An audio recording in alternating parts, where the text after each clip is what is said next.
a period in which the the notion of our ideas or values are constrained by two forces, historical forces, that have different motives and come from different places. One is the end of the unipolar world that is being demonstrated by President Trump in defining his perspective of the world from a vision of a Make America Great Again. And the other is President Putin's war against Ukraine that has created new conditions that are not linked neither to Yalta nor to the OSCE or the, what was it called at the time, the CSCE concept of Europe. So the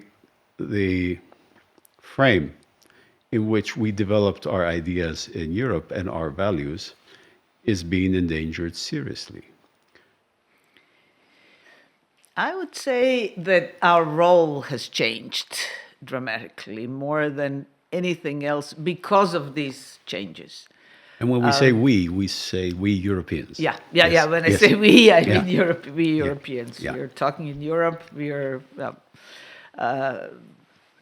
I think, all belong into this European Union. However, it develops over time, and it will. But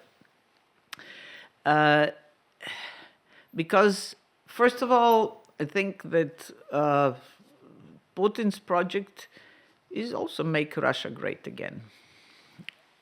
His idea is of the imperial Russia, not even the Soviet Russia, but the imperial Russia, and is probably more connected with territorial expansion, which I don't think you have in the United States, although there were, of course. But I'm not taking that seriously. There were this comments about Canada becoming the 51st state. And Greenland. And Greenland is a different story. Greenland is losing the European allies forever. But that is, there are aspirations, or at least comments. But I would say in the case of Trump, it's more really changing the political system in America and American role globally.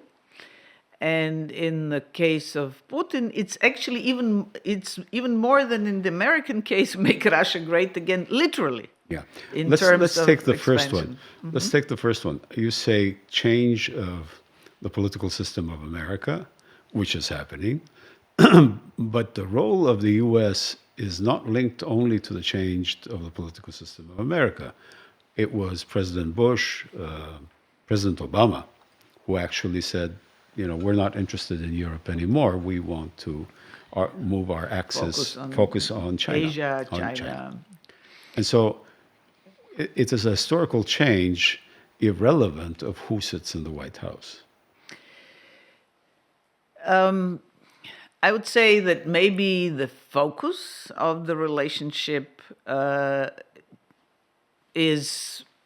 goes across political divides in America, but the basic alliance, this transatlantic alliance, has experienced a dramatic change under Trump administration.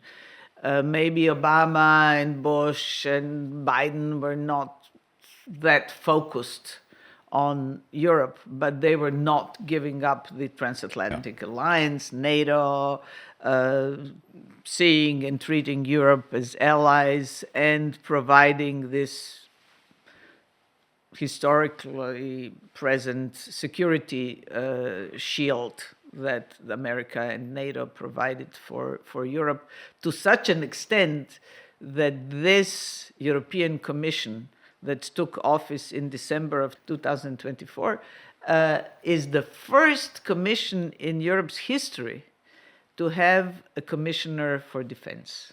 Which means for the first time we are thinking about how to defend the continent. Or it means that until this recently, We weren't even thinking that we would ever, as Europeans, need to defend ourselves from anybody. But if I can go a little bit back and say that during the wars of former Yugoslavia, the Slovenia, Croatia, Bosnia-Herzegovina, Kosovo wars, all started by Slobodan Milosevic, which were horrible in all possible ways. And it was obviously awful to live through that. But I always thought, okay, we are now going through these horrible times. But this is like, the last breath of an old regime, of times and ways of dealing with things in politics and in international relations that is passing. So we are witnessing the last breath of a dying politics. Today, it looks like this was the first sign of things